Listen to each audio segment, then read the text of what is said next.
Good evening, everyone. Welcome to yet another Saving Elephants live stream cross-partisan panel discussion. Donald Trump has just went through his first week as president, and boy, has he been busy. And we have thoughts, and we're here to talk about it. I want to thank everybody watching live and those who will see us later. But if you're watching live, you do have the opportunity to post a comment or question, and providing it is appropriately tasteful, I'll be more than happy to share that. And if it's directed to one of our panelists or as a group discussion, we may even entertain it in the conversation. But I want to get started right away with the four panelists joining me this evening for this discussion. Blake, the podcast host of The Homeless Conservative, very similar to Saving Elephants in its tenor, if you will. He focuses a little bit more on current events. I more on the old dead white guys that died hundreds of years ago and what they had to say. But Blake, it's always good to have you on the show. Thanks for having me. Awesome. Kent Strait and Steve Phillips go together like a horse and carriage. They you can't have one without the other hardly these days. They're buddies of mine from many podcasts that Calvin Moore had produced back in the day, and I appreciate both of you guys' reasonable left of center perspective. That's my middle name. Reasonable. Kent's is turns out Dorothy. Turns Weird, out, right? Whatever. Yeah, turns out I'm getting more centrist every day as the what am I trying to say? The spectrum expands. I don't move, but the center does. So Kent gets older, but everyone else stays the same age, basically. Yeah. yes. It is a little like that. All right. Well, and last but not least, certainly, Ryan Rogers, who's been on the podcast fairly recently, has started his own podcast, which is not yet launched. The Reality Therapist, or The Reality Therapy, I think is your working title. Yes. I don't know if you've completely landed on that. But as you can see behind him, for those of you watching, also author of The Woke Mind, which we discussed in the episode he was on back on Saving Elephants podcast. But good to have you, your inaugural, or your first time here on a live stream. Excited to be here. Awesome. Well, guys, the topic is very intentionally open-ended. It's been a whirlwind of a week. I know that Trump has been up to quite a bit, and I'm going to throw the general question out there, have us discuss it, and then I might narrow things if this gets a little too chaotic. But what have your impressions been? I mean, it's not as if Trump is quite as shocking, at least not to me, as, this is not after the 2016 election. What is this guy going to do? We've seen this dog and pony show before, so presumably we have some reasonable expectations of what we would expect. Well, you know what I mean. Sounds like how the turntables have turned. The Tables have turned. Yeah. Yes. The turns of table. Exactly. So what have you guys thought of this first week? Is it what you had expected? Is it, are we just about to make America great? Have we entered the Fourth Reich yet? Where are we at? Who's brave enough to go first? I'll go first with very simply. I'm not surprised by anything so far. This feels on par with what I think a lot of people were probably expecting, certainly what I was expecting. Actually, Gulf of America caught me off guard. I was not expecting that one. That was not on my bingo card, but I'm not surprised either. But isn't that expected to have something completely crazy that you see come out of left field for Trump? It's almost like that you've got to expect something renaming. So, Steve, are you implying that Mount McKinley was on your bingo card? Denali, I was going to say I did have that one, but I was surprised about the Gulf. Yeah. Good guess. He does like renaming things. That should be, while I'm surprised it was the Gulf of, whatever it is now. I guess I'm not surprised that he does like renaming things, if nothing more for the sake of saying that he named them. So I believe, I was going to make a Michigan joke about Pine Knob up here, but only Kent would get it, and only our Michigan fan base is going to get what I'm talking about. But no, I guess in a word, unsurprised. Let me jump off that and say that I am ultimately unsurprised, but I've discovered that Trump still has the power to shock. You know those things that can be shocking but not surprising when you get a second, like on inauguration night. And I have a list of things that he did in the last 6.5 days. And I mean, God forbid the day's not over. I mean, who knows what'll happen between now and midnight. But in the last 6.5 days, I've got 1, 2, 7. I've got 10 things that he did, and I separated them into, and we'll not talk about all of them now, but I separated them into 4 categories: possibly good, ultimately meaningless, bad but expected, and truly horrendous.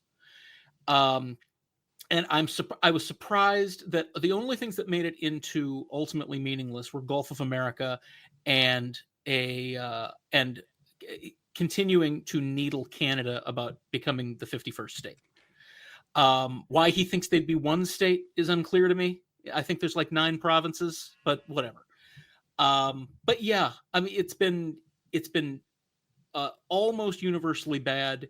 Some of it has been truly horrendous. The only possibly good thing is something I read yesterday, that Elon and his fake department want to get rid of the penny. And I would like to get rid of the penny. I've wanted to get rid of the penny for 20 years. I think that you're mostly that the thing of the buckets is interesting, and I think it's the right way to think about it, because the flurry of executive orders. I think there's probably a 5th bucket that's sort of ultimately meaningless because this is not going to work. It's like a lot of these things are going to get struck down by the courts. It's pretty obvious, and to me it seems first of all, way more organized in round 2 than round 1. Mm-hmm. I mean, they actually did hit their ground running with some things that they wanted to accomplish, and which was not the case in his first term. And to be fair, it's, harder the first time you do it, I would imagine, for any president. But that's definitely been a difference this time, is it did seem like they were more prepared. It seems like he has some people around him that are more qualified. I think, his chief of staff is probably a good choice. We'll see how long she lasts. And, because I think it's impossible to have that job for longer than 6 months at a time. And for me, the one person who had it longer than that, I believe, was John Kelly. And look what happened. Look what happened to him. So, yeah. And so the way I've looked at it is it was a flurry of executive orders, a lot of which are designed to be, hey, these are the things I said I was going to do, and so I'm going to do them. So they're either favors, hence RFK Jr., Tulsi Gabbard, any of these people that are getting cabinet level positions for nothing other than political, which that happens a lot. This is not abnormal of Trump or anything. But then a lot of executive orders, they're like, see, I said I was going to do stuff about DEI. I said I'm going to do stuff about this. And I think the idea was, let's do this flurry of stuff, most of which is normal executive order stuff, unfortunately, that presidents do now. It's just undoing the last guy's stuff. And, so everything you do will get undone by the next administration if they're on the opposite side of the aisle, which is kind of ridiculous, because this means we're always in this 2 to 4 year situation where, okay, yeah, these are the regulations right now, or this is how things work, and then everything changes. If I were him, I think I would have had a border bill on my desk week 1. I don't understand why you couldn't take the border bill that they basically created under Biden and then juice it up with some more conservative stuff in it and get that passed. Like, you've got Democrats that are scrambling right now. So to me, that's kind of a loss that, like, we don't already have a border bill. That seems like, because these executive orders are, again, you're not fixing immigration with executive orders when someone can just come in and undo them. We saw this is what happened with Biden's entire failure at the border was he just undid Trump's stuff and did some other stuff. And then he had to undo his own executive orders to kind of get it back in line during the campaign last year. Would it be a fair assessment to say that he wants to do it on his own so he can say he did it? He doesn't want Congress to do it because then Congress is doing it? I mean, is that kind of... I don't know. To try to get into the mind of Trump is impossible to me, because I don't think he thinks that far forward. I really don't. The people that think he plays 4D chess, I don't believe it. I think he acts impulsively. I think the most recent person that talks to him is normally the person he goes with. I don't think it doesn't. Look at the January 6th stuff. He pardons the people, and apparently the story is they were going to go through and, like, look, which ones should we do, which one should we not, and he just said, F it, release them all. Because it's just not worth the mental capacity to have to go through and decide, well, should we do the violent people? Should we not do the violent people? I think that's how Trump operates. I don't think he's thinking further along than right in the moment. I don't think he's thinking to 4 years from now. He obviously does want the credit, but that hasn't stopped him in the past. I mean, the truth is he owes every success he had in his first term to Paul Ryan, Mitch McConnell, John Kelly, all these people that he hates now. So it doesn't matter if someone else does it. He'll take like that. That may actually be answering your question. And I do, Ryan, here in a moment, want to get you in also, but it just occurred to me that could be sort of the answer there is, even with a Republican controlled Congress, passing bills is hard. It is. Yeah. Signing an executive order is not difficult. easy. And so I don't know that it's so much that Trump is unwilling to share the credit. I mean, he certainly took as much glory as he could for Supreme Court appointments, even though I think Mitch McConnell is arguably more responsible for that. He took credit for the tax cuts, even though I think probably Paul Ryan is more responsible for that. I don't think that's the issue. I think it's more of it's hard to govern.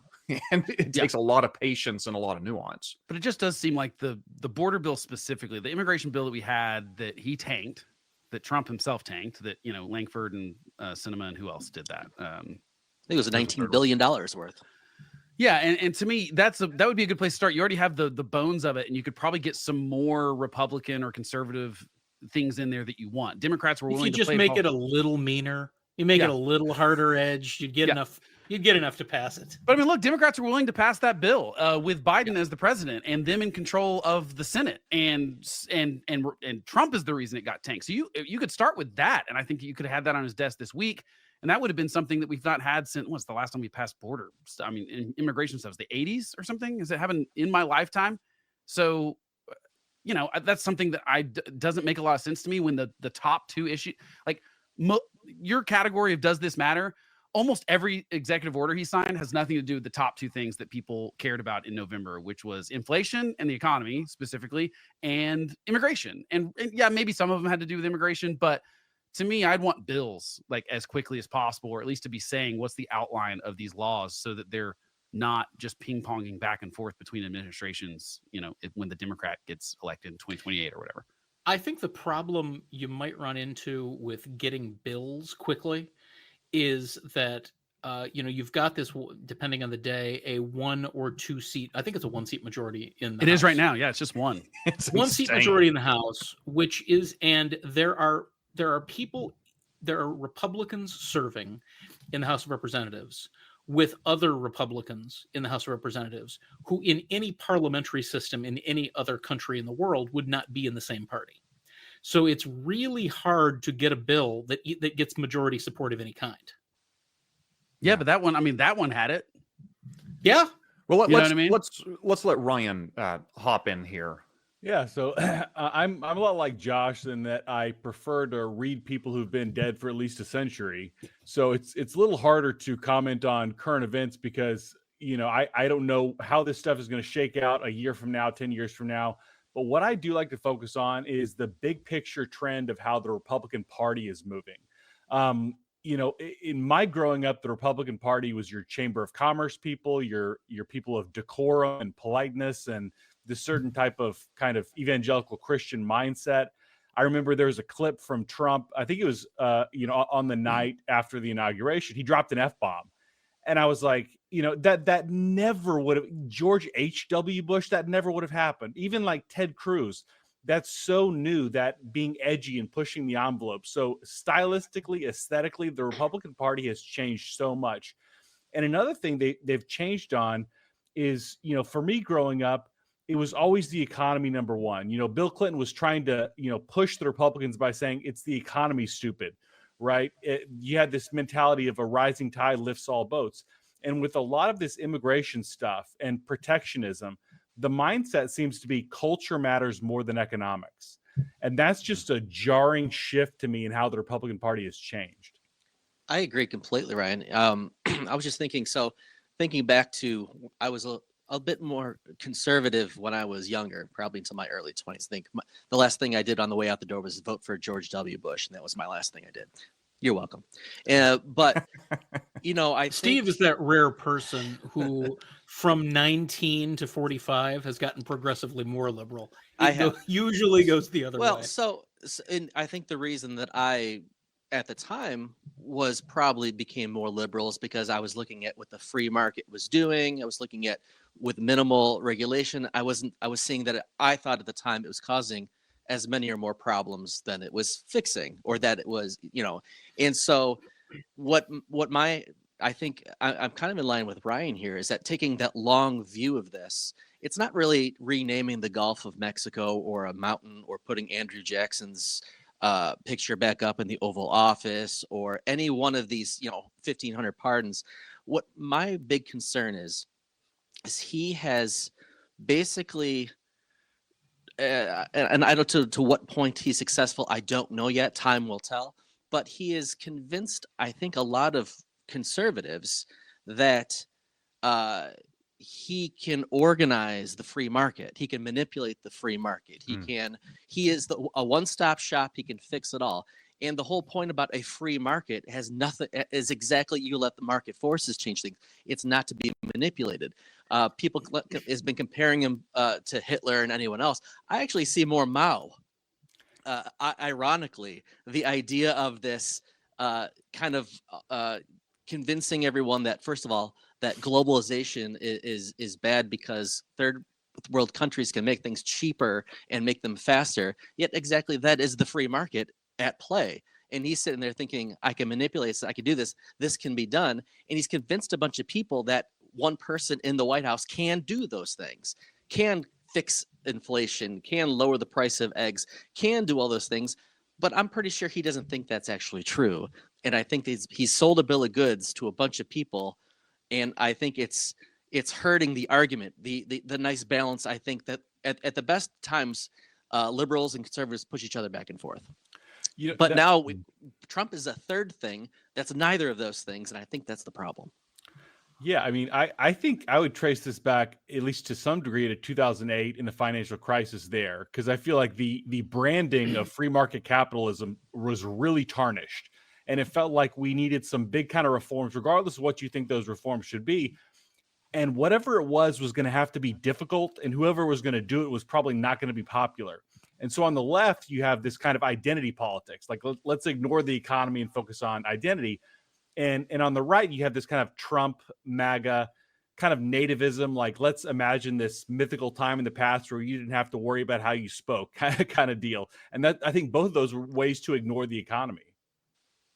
Yeah, I think both of you are right. I mean, one thing I think you're wrong about, Steve, is that I think he actually believes he can do it. I mean, I think he's that big of a narcissist. I think he.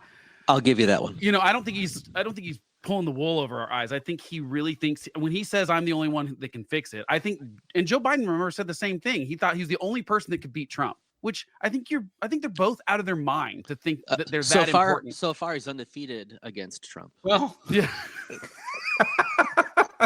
In Joe Biden's defense, He never lost to Trump. Yeah, he didn't tank the entire Democratic Party, and I think they're going to blame him for forever for what he did. But yeah, I think that's the difference, and I think Ryan is right too. I think that the difference is, I think 2008. First of all, I think we learned the wrong lessons from the financial crisis. Not that the lessons aren't complicated. It's just that I think everyone just thinks it was a bunch of Wall Street people that caused that. I mean, well, the government and how they ran Fannie Mae and Freddie Mac, or like that was the precipice for it. There was a lot of things that go in, and there's a lot of people to blame. And I don't think we've ever really looked at the government's role in that well enough. Because I think now you've got the Republican Party that thinks that, well, you know what, we used to be the party of small government, and now we've realized that we don't think that's the problem. The problem is that we're not the ones in control of the bureaucracy. It's not that we want to get rid of the bureaucracy. It's that if we can pull the strings, and there's no place in history where it's been proven that can happen. There's just not these people that think that they can control these millions of inputs into the economy and can do it better than just the millions of inputs that go into the economy and the millions of people. I just think it's foolish. It's just never worked out. There's no proven track record of that happening. I think it's foolish that Trump and Republicans think they can do the same thing. And I think that it's going to be a shorter honeymoon potential for Trump, because he's certainly in a honeymoon period. I mean, without a doubt, he's getting the honeymoon right now. The left has no idea what to do. They can't. All the left publications this week talked about is Elon Musk, was he doing a Nazi salute? And I'm like, guys, I think that this is maybe the purpose of him doing that, was that's what we talk about this week and not anything else that actually happened. And so to me, it just feels like there's not a way to stop them from doing that, because if the Republicans now think that, okay, we can pull the strings, I think it's going to take not very much time. The second Trump slaps 25% tariffs on every country in the world, like Colombia. Prices go up. Yeah. And prices go up by 25% or more, voters are going to be pissed. I mean, Biden only got till August of 2021 before the Afghanistan withdrawal, and his numbers never recovered after that. And I think Trump really thinks he has this mandate. He thinks he won this landslide. It wasn't that big. I think most people were rejecting Biden and Democrats, just like they rejected Trump in 2020. I think we're just rejecting people. We're not really voting for people. And so I think this honeymoon period, if they don't tread lightly, it will be short. And I think that's what they're doing wrong. I'm going to split the difference between Steve and Blake here. I'm going to get this as fine as I can. I think you're correct, Blake, that Trump does believe it, but I don't think he thinks he walks on water necessarily. I think what it is he has, in my view, an underdeveloped appreciation for the complexities of the economy of world affairs. Yes. And so with that in mind, I think it's not so much he is deluding himself into thinking he can tinker with the millions of inputs that take place every microsecond in a free market. I think he thinks that we're getting a raw deal via China. And if you just put me in the room and I kind of put the screws to you, we can get a better deal. Whatever that is never seems to quite flesh out necessarily in the moment. I think he's sort of flying by the seat of his pants, but I don't think he's being dishonest. I think he truly believes the world works that way. These sort of strong central figures ruling through strength, America first. Oftentimes that's, we put our interests first. How do we do that? We put this guy in charge that has the vigor, he has the tenacity, and he has the brain power to just sort of make it happen. And the reason I say that is because this is a little different than what sometimes in the excesses of the left. I'm not accusing everybody on the left on this, but the excesses of the left, typically when you get these people in charge, they truly are geniuses in some facet. Usually they're the technocrats. They're the ones who do understand systems at a level beyond what I possibly could. But unfortunately, because of that intelligence, delude themselves into thinking, therefore, I have the capacity to truly understand how something as complex as a market works, which is not true. Governments are good at doing things like winning wars. They're not good at knowing what color toothbrush I want on a Tuesday afternoon when I go to my Walmart. The free market. Well, Josh, I have excellent news for you, or for somebody, probably not for you. But it turns out that in the last few months, we on the left who laid claim to some genius titans of industry have been shocked but not surprised to see that they are now bootlicking Republicans. So maybe they are geniuses. Maybe they're smarter than us, and maybe that's why they made the move. Yeah, but I guess I appreciate that, and I take your point, and I'm not at all trying to. Gosh, who was it that said the Conservative Party was the stupid party? A lot of people have said that. I mean, a lot of people. I think it's a pretty close contest with both of them right now, honestly. I'm talking about the dude that originated it. It'll come to me here in a second. And I don't know that necessarily he meant it completely as a pejorative, but it was almost sort of this notion of, you have one party that's essentially saying, look, government ought to be limited and do very well the things that it's tasked with doing. And another party that says, no, government ought to be empowered to do more things. It's natural that the party that would want government to be empowered to do more things is going to have to invest in people that know what they're talking about. It's not as common necessarily. It's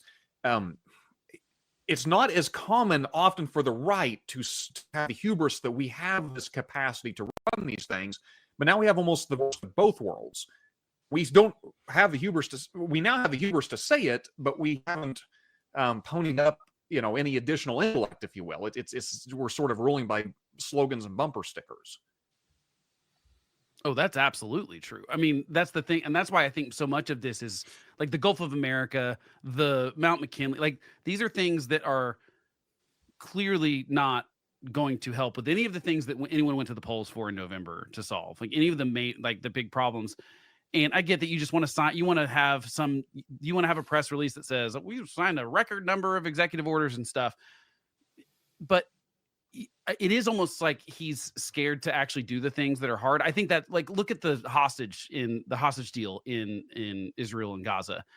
To me, most people read that as there will be, what was the quote? Like, there'll be hell to pay if there's not a deal before I get into office on January 20th. I don't think that was a threat that, like, it's going to, like, I'm going to go in there and hammer Hamas if they don't have a deal and we don't have the hostages back. I think it was literally, I don't want to have to deal with it as president. I don't want that to go bad under me. I want it to go bad under the previous guy. And I think that when the rubber hits the road, governing is a lot harder than everyone makes it out to be on the campaign trail. And Trump is maybe the worst at saying, It'll be easy. I'll end the Russian-Ukraine war in 24 hours. We'll sit down and it'll be done. That's not going to happen, and we all know that. But he's got to pay the bill now. He's promised all these things. Doge promised all sorts of things. If you notice now, Doge is not talking about cutting spending at all. It went from $2 trillion to $1 trillion, and now they're just talking about efficiency. Literally, the new press release and the new mission statement has nothing about cutting any spending whatsoever. So they're already trying to walk this stuff back, and that always happens on campaigns. Except they made some big promises. You can't promise to bring grocery prices down. If that doesn't happen, people are going to be upset, and that was a stupid thing to promise because, again, the president didn't have control over that. But I just think that they're in for potentially a world of hurt once they actually have to get bills passed, because you're right, getting bills passed is hard, especially when you only have 1 seat majority in the House for the next few months. And I think it's going to be a lot harder to get those things done. Whereas the things he can unilaterally do, like tariffs, unfortunately, I don't think he really understands how tariffs work, but they will, if he puts 25% tariffs on Canada, Mexico, the rest of the world, anyone really, especially if he does it to everyone, like he says he's going to, the whole world will have 10 to 25% tariffs on them. That will cause real economic problems at home that are going to cause him big headaches, and he won't be able to get any of the stuff done he wants to. And he won't have anyone to blame. He's firing he's firing all the people that he doesn't like in the federal government. He's doing hiring freezes. So the problem is he always has someone to blame. Who's he going to blame now? That's my next question. I will tell you that it is hard. Intellectually, it is hard to blame Democrats who are in the minority at every level. That will not stop them from blaming Democrats. If I've learned one thing over the last 20 years, when it comes time for the election, every problem in 2026, every problem we have will be Democrats' fault. And they'll just bluster their way through it. And actually, I don't think Democrats are the only target. I think the establishment Republicans are going to be to blame too, because Right. now that they outnumber Democrats in Congress, that'll be the next thing. Is I'm being held back by Republicans in name only, and that's why I can't pass this, that, or the other. That's why I can't pass a border bill. That's why I have to use executive. So I see Democrats, yes, are going to be blamed, but I think Republicans are going to probably share some of that blame when it all goes south. I almost feel like Trump would have rather had a bad economy to come into, because right now it's fairly stable.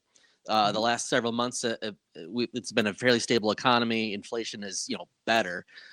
If it was in a free fall, I think that would be better for him, though, because then he could do whatever he wants and say, I was handed a car crash and I'm just trying to pick up the pieces. I think the only reason that I think the pandemic in some ways probably saved his reputation the first time around, because he could blame the pandemic. I don't know. There's nothing to blame right now. You're in charge. You've got both houses. There's nothing. You are the only obstacle to what you want to do at this point. And not just both houses, but a hammerlock on the judiciary. So you but see, I don't buy that though. Okay. I mean, here's the thing. I hear that all the time, but so why does so often they vote 9-0 against the things that he wants, and he's because they're ridiculous. No. I'm know what not I mean? sure that they vote 9-0 on a lot of things. I'm hard pressed to come up with an example after the 2020 election. Well, the TikTok ban. The TikTok. He wanted that to go a different way, and they voted 9-0 against the way he wanted it to go. So my point is, this happens fairly often, and I think that what I don't like is the delegitimizing of the courts, because he got to name 3 conservatives at the court when really they're all over the place. Amy Coney Barrett is voting with Jackson and Sotomayor sometimes, and Gorsuch is all over the place. It is not that these 6 people vote this way and these 3 people vote a different way. It's not a 6-3 court, right? Yeah. Well, I think it's also important to. You can disagree with the justices, but there's a difference of kind between Amy Coney Barrett, say, and Clarence Thomas. Well, no, I wasn't even going to pick RFK Jr., say. Oh, yeah. Someone that, and I know, and I'm mixing and matching here because I know I'm talking about the difference between a cabinet appointee and a judicial appointee, but love them or hate them, I think one thing that is true about those judicial nominations, and I wouldn't not even say the 3 on the Supreme Court, but across the board, is they were far more in the camp of Federalist Society. Now, you may radically disagree with the Federalist Society, but they weren't necessarily Trump sycophants in the same sense of what I honestly was afraid he would do when he first became president, is appoint individuals who were not themselves qualified justices, but were individuals he truly thought would take orders from him in effect. And these justices have not been. Again, if you're left, you don't necessarily have to think they're good justices, but I don't think these are different in kind than, say, a President Cruz or a President Rubio would have necessarily appointed if given the same opportunity. Yeah, I'm sure they also hate that we keep sending stuff to them that they're like, guys, it would just be easier if you all did your jobs and we didn't have to tell you that that's not part of your job description. I mean, I think that's the thing that sucks that keeps happening, is they keep getting thrown these things that it would be a lot easier if Congress just, used their power that they have in the Constitution to do the things that they're supposed to do, and the executive branch did the same thing. But instead, they keep having to, basically, what presidents do now, they sign executive orders they know are illegal, and then it gets kicked back by the Supreme Court, and they say, this is illegal, it's unconstitutional. And then they get to go, I tried, but this, if you're Biden, you call it an illegitimate Supreme Court, or they're not normal. But it's like, no, you knew what you were signing was not legal. And I think Trump's going to run into the same problem with a lot of the executive orders he did. I think, his 14th Amendment thing is as stupid as Joe Biden's student loan forgiveness stuff. I think they both know plainly that that's not legal. They might have some legal people on their side saying, oh, yeah, we think there's this narrow way that this could work. I think the Supreme Court's going to knock down his 14th Amendment birthright citizenship thing really fast. I think that'll be 9-0 probably. And so I think, but what I don't like about it is it gives him an excuse. He's already, look, JD Vance has already said out loud in an interview, if the Supreme Court comes back with something we don't like, we're just like, enforce it, kind of taking was that Jackson that did that first that said that? Yeah, about to say, Jackson's, if I got this right, Steve, is Jackson's portrait now in the White House? Yes. It does not portend well. Like, so that bothers me more. That bothers me more than like the purposeful signing of stuff that they know might be illegal. And then when the Supreme Court says no, they're going to go try to stop us. I think that goes back to be fair to JD Vance. I was just going to say, and I don't expect to ever say those words again. I can't wait to hear what's coming next, Kent. To be fair to JD Vance, the interview you're talking about where he invoked President Jackson, the Chief Justice has made his decision, now let him enforce it. Yeah. He wasn't even a senator at that point. He was a podcast bro, and a lot of things, as we know, get said on podcasts. No, I'm pretty. I don't quote me for sure. I'll try to look it up because you might be right. But I thought he said something this summer when he was the vice presidential candidate. But I'll look. I wouldn't put it past him. Okay, I mean, maybe, but the famous one. Oh yeah, that's the famous one. Is from Yeah.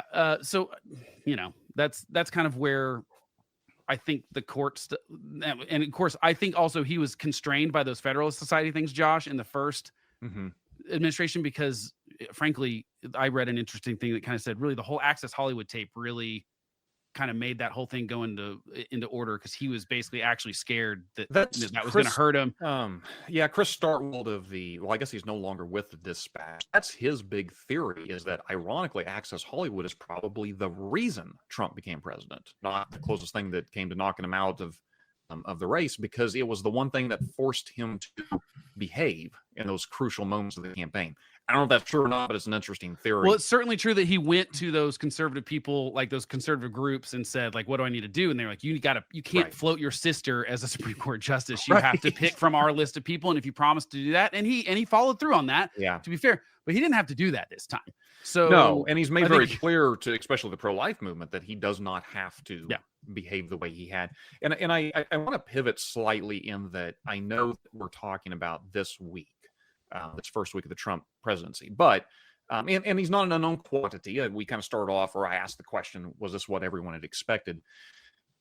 I have heard from a lot, and by the way, I should mention, I was hoping to get on a couple more, I'll call them not crazy Trump, maybe apologist is too strong a term, but those who would take a different, instead I've got on here fine gentlemen from the left and the right perspective, none of whom I suspect are big fans of Donald Trump. But regardless, I have heard from a lot of the Trump skeptical to the anti-Trump podcasts of late, using this phrase, it's going to be a long 4 years, and almost this sort of exhaustion setting in of, okay, here we go again, and I'm just going to have to grind through pointing out every defect. And I kind of get the sense that they're operating with this notion that this popularity that Trump seems to have at the moment is going to continue for 4 years. Could be wrong. I'm not accustomed to being the more optimistic person in any group. But I just don't know that. I don't know what the next 4 years holds. I don't know what the next 2 years holds. I don't know if Trump's going to do something and fall flat on his face, and these 4 years are going to look radically different than the previous 4. And I know that the first week, like I said, maybe fell within expectations. But I'm just curious. I'm not necessarily asking you to predict the future. I'm just asking, I guess it's a vibe check from you gentlemen. Do you think we're headed toward that sort of exhaustion? Are you concerned about the next 4 years in the sense that you think it's not so much that you like the direction Trump's going, but that he will do real and lasting damage? Or do you think that some of the excesses of what the anti-Trump voices out there are saying could in fact be overblown? Again, I'm not saying this as a Trump apologist. I'm just saying, is he going to be an ineffectual president in a very short order? See, my thing is a lot of this stuff, the basket of ridiculous and absurd and won't really make much of a difference is a very large basket. My concerns with Donald Trump.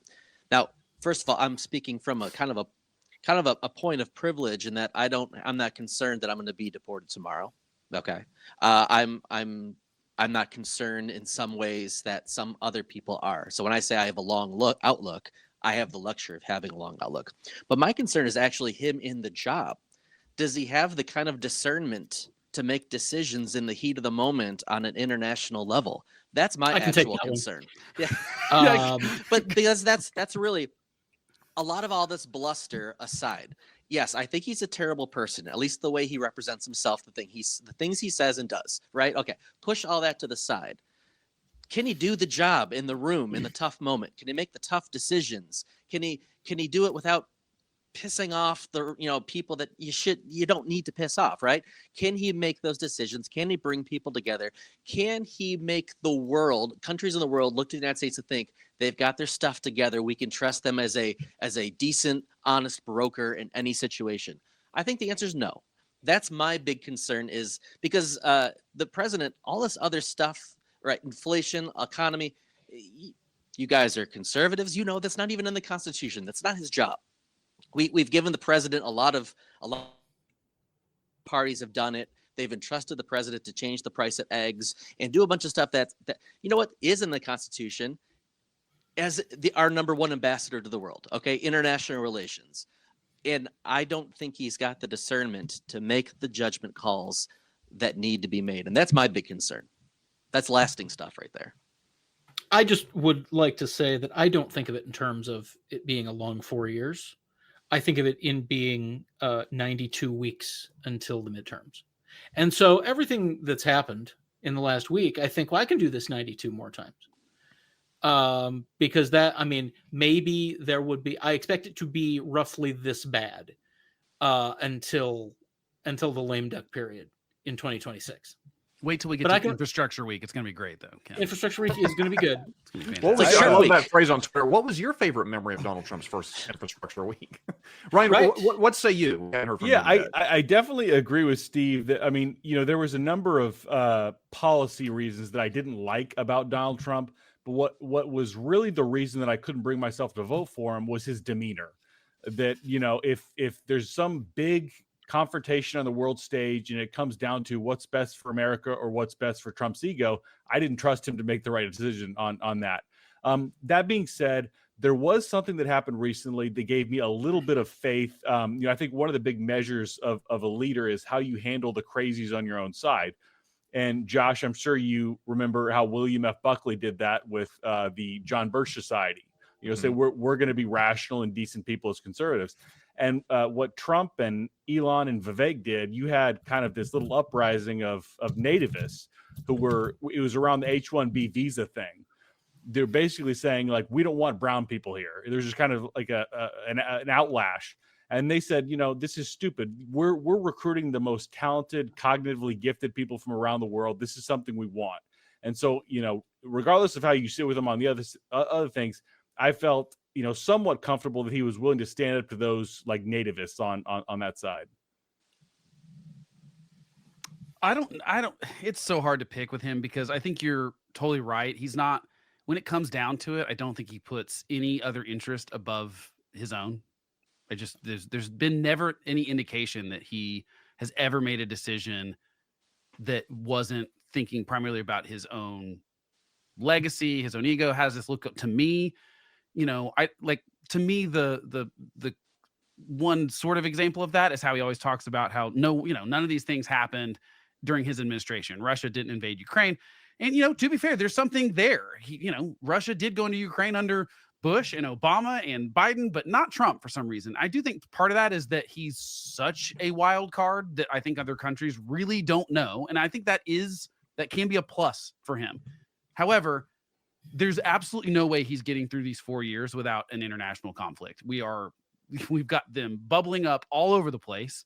And I see no way that things don't escalate, between Russia and Ukraine or Israel or China or North Korea or Iran might desperately. I mean, they've been more weakened than they have been in probably my lifetime. But Greenland could invade any day. Right, they could any day. Greenland never invaded anyone under the Biden administration. It's true, they didn't. So, I think he's going to have an international problem. He's going to have an event that happens, and I think we will know the answer to this question. Blake, I'm skeptical we get to the Super Bowl without an international incident. You're probably right. I mean, that's the thing is these things aren't just going to press pause because he's the president. I don't think China stops their aggression. I don't think Russia stops theirs. I think Iran does some sort of desperate thing potentially as they've been weakened. And so he's going to have to face these things. He didn't have to very much in his first administration. And so we really didn't get to see that version of him. COVID, would be the gigantic crisis that he had that I don't think he handled very well, but I don't think anyone handled it very well. Right. And so I think everyone kind of blames everyone for COVID. I don't feel like anyone's super happy with Republicans or Democrats handling of that situation, but he's going to be faced with international crisis, and we're going to learn pretty quickly what that really is. I think there's a lot of talk a lot of times about foreign policy, and then as presidents end up being kind of the same, because I think once you're in there and you see what they get to see and hear what they get to hear, I think it changes you significantly, which is interesting because he had already been the president. So you would think he would hedge on the things that he knows are more complicated about it, but he still said things like, well, I can just make that happen. I'll go into a room. I'm not going to tell you how I'm going to do it, but I'll do it. But now he's got to put the rubber to the road. See, we are due for a Taiwan-China dust-up. We're due. Check your calendar. We're due any time now. And that is the one part of the world where Europe, they can take, they can kind of see American bravado and say, you know what, that's just American being America. China, that is a spot where respect matters, honor matters.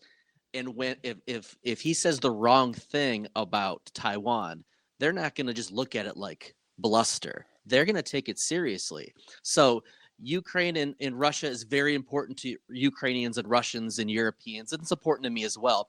But if we're looking at the big dust up that's going to become bigger than its region, its geographic location, my concern would be saying the wrong thing next time a Taiwan dust up occurs, because that I think is where the time bomb gets the clicked on, and we're just counting down at that point. Yeah, because honestly, China should be the concern too. I'm worried about North Korea, Russia, and Iran in desperate people might do desperate things, because I think we've seen with the Ukraine situation that Russia's military is not. Russia's fairly predictable. They've been predictable for hundreds of years. Exactly. Yeah, when they were the Soviet Union, when they were Russia before that, Russia is predictable. Russia does Russia things all the time, and you can kind of predict it. Ukraine right now is a Russia thing. Yeah, and China, it's hard to know what they'll do. We've not had, we don't know how they're going to do. I think they're certainly looking at the Ukraine situation and going and trying to learn from it. I think they're trying to go, well, that's a good use case of what happens, what will happen internationally as far as support for that, and so, you're right. I think that's the most likely place. I think it's also the hardest place because we are economically like this with China. We are very entwined. For years now, smarter people than me that are connected with those kind of things have been telling people I know with businesses, I would get your manufacturing out of China ASAP kind of thing. I think that the writing's been on the wall for a long time that there's going to be some sort of conflict between us and China, and it may not turn into a hot war. It doesn't have to for it to be a problem for economic reasons, for political reasons. There's all sorts of ways that can be a big problem. The thing that doesn't make any sense to me about that, though, is this TikTok thing. What I can't figure out, is that him capitulating to China, or is that his ego that thinks because he won more of the youth vote and so he wants to keep TikTok? What he says is to be believed, it's literally, I want to award the people who have voted for me. It's not tough on China, though. In line with pardons, I'm almost wondering if could we just cut to the chase here, and President say, look, if you can prove you voted for me, I'll go ahead and pardon you from any past crime. It seems to be that's the direction we're going. I mean, it's just naked partisan sort of favoritism at this point. I don't know if it's partisan favoritism, though. It's his personal. Well, fair enough.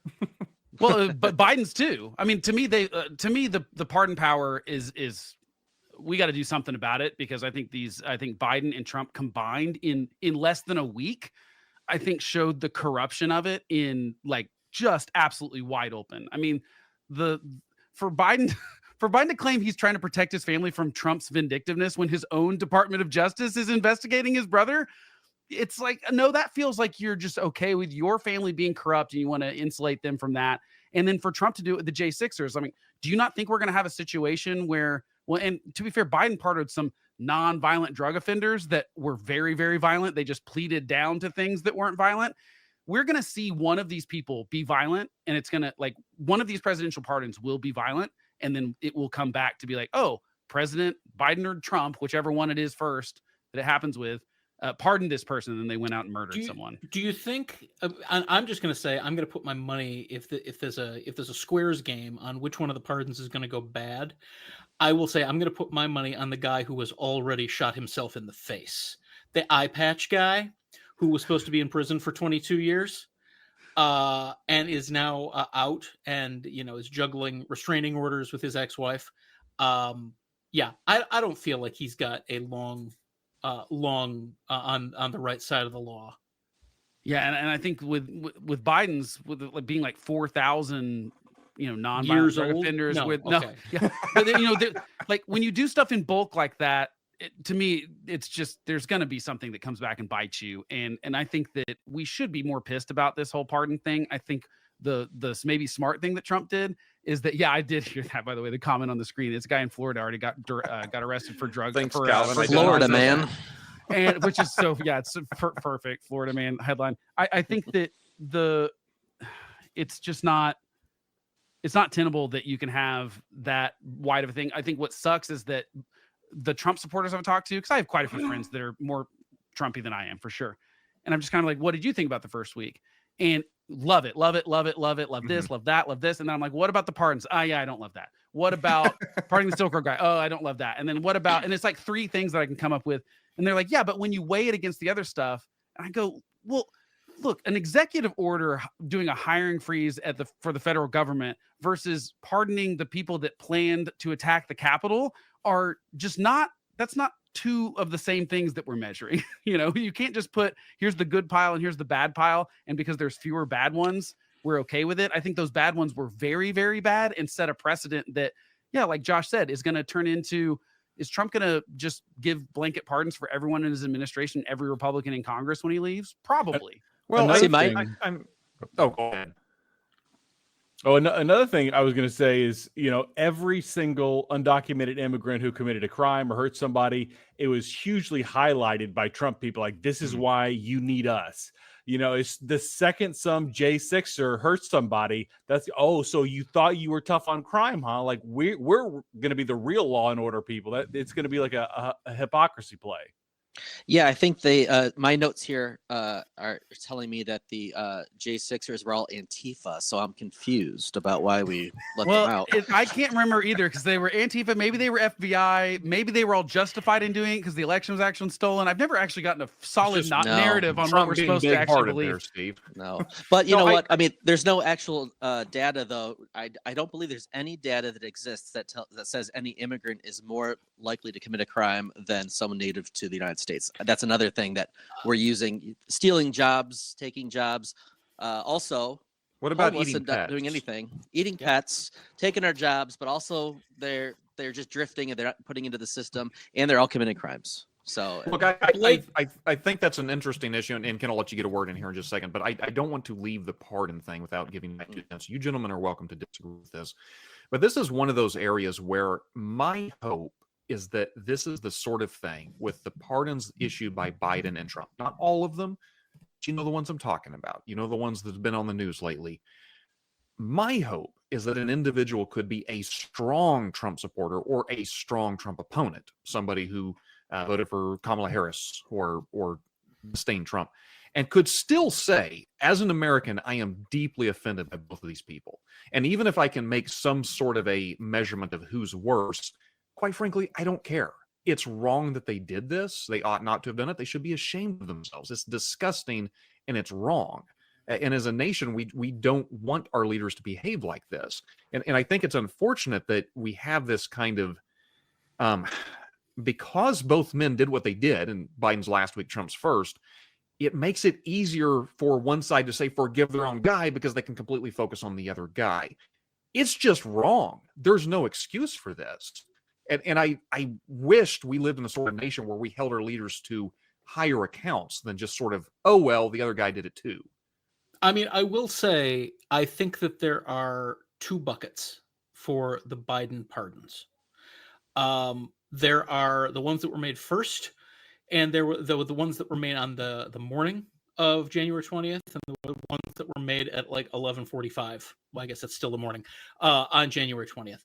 I have no problem at all with Biden doing preemptive pardons of the January 6th committee and General Milley, because those people were about to get thrown under the bus for doing their patriotic duty.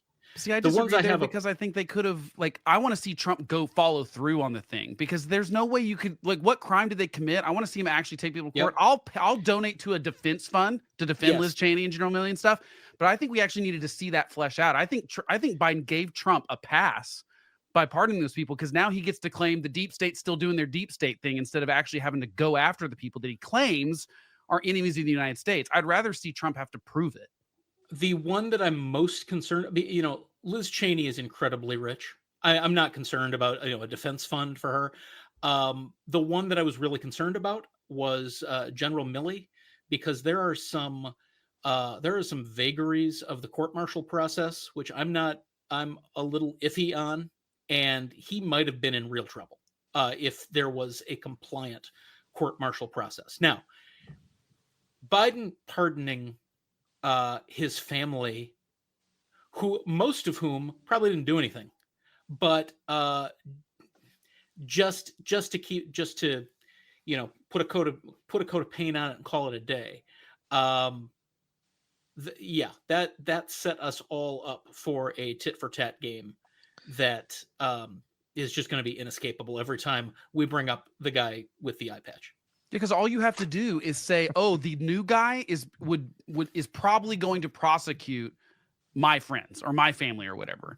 That's all you have to do now. And I just think that's such a low bar to say, "Oh, well, I've got to give everyone in my administration because because to be fair to Trump a little bit, I think some of the claims of the lawfare stuff was fair. That New York case was ridiculous. It never should have happened, and I think it set the precedent for all of this is lawfare. I don't think all of it was lawfare. I think the federal cases, I think the documents one is as slam dunk a case as you could possibly have on Trump.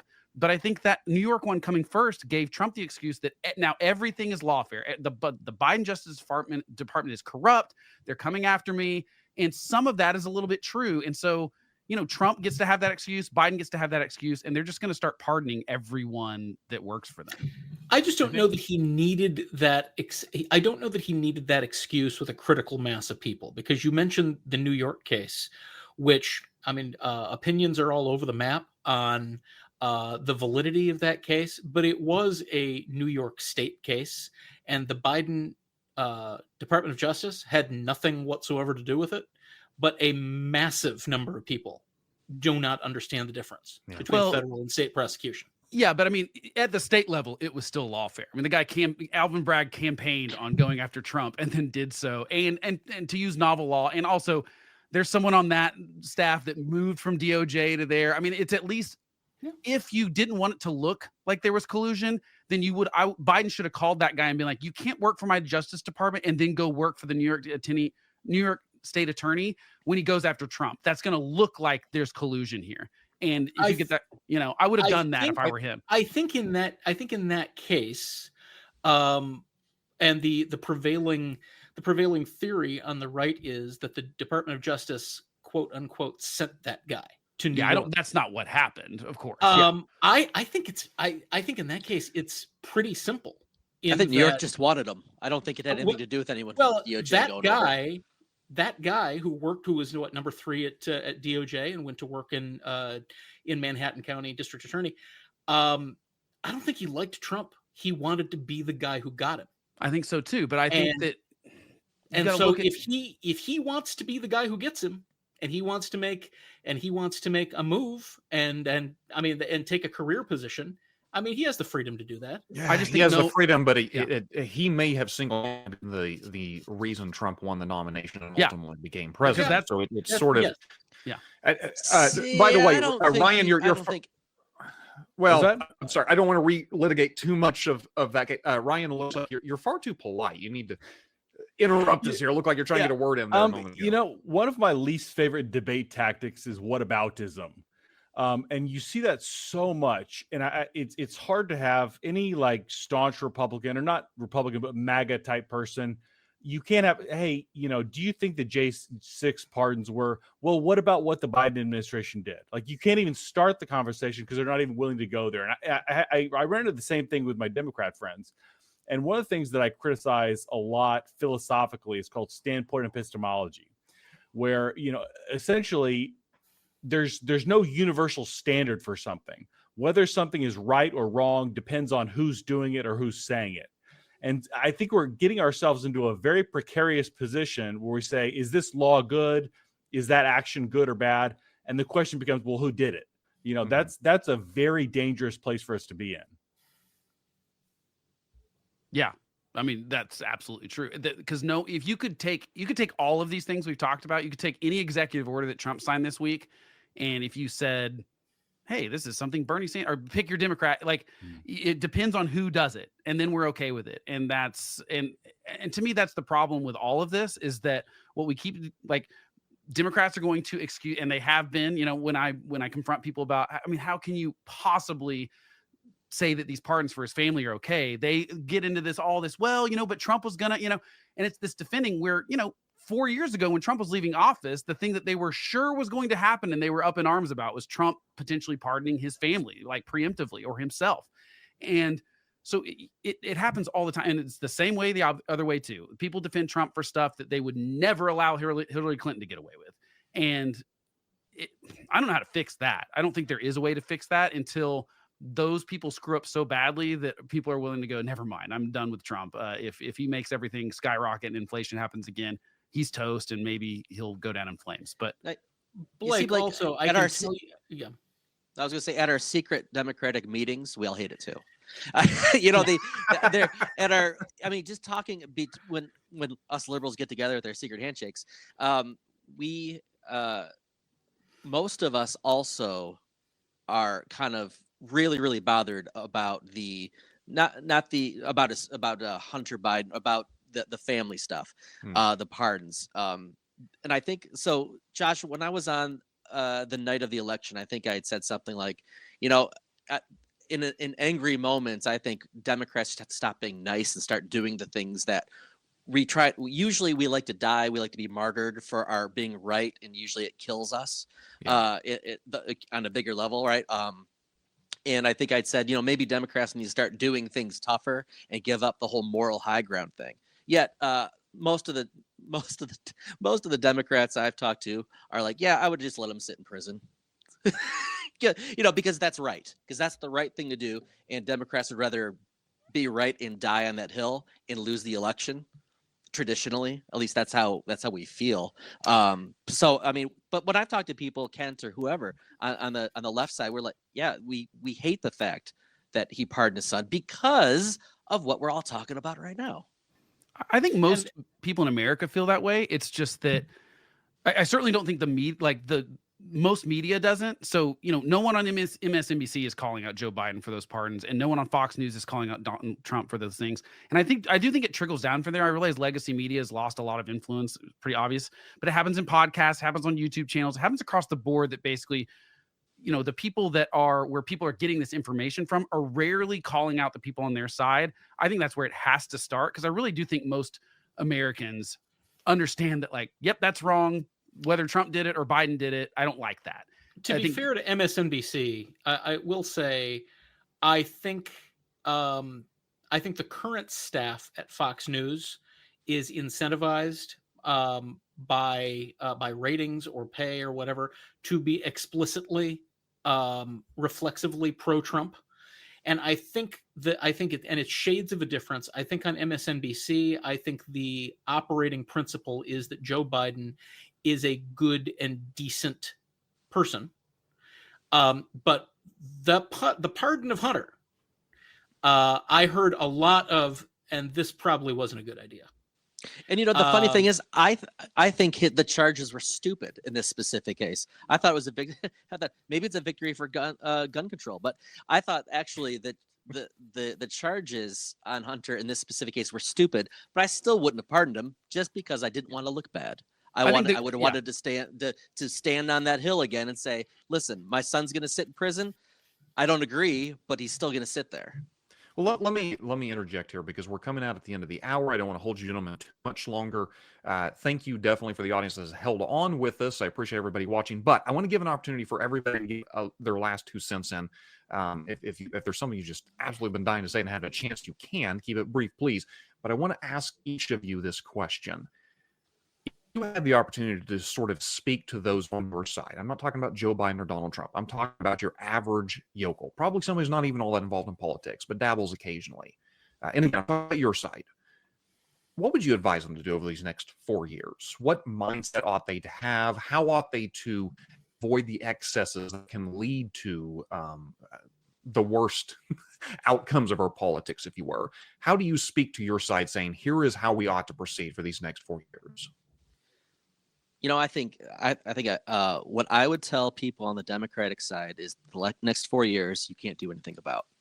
Start supporting people who are running for city council and for county commissioner. Find people early on, pay attention, knock on doors, throw fundraisers, support when they're in their 20s and they're in their 30s, okay?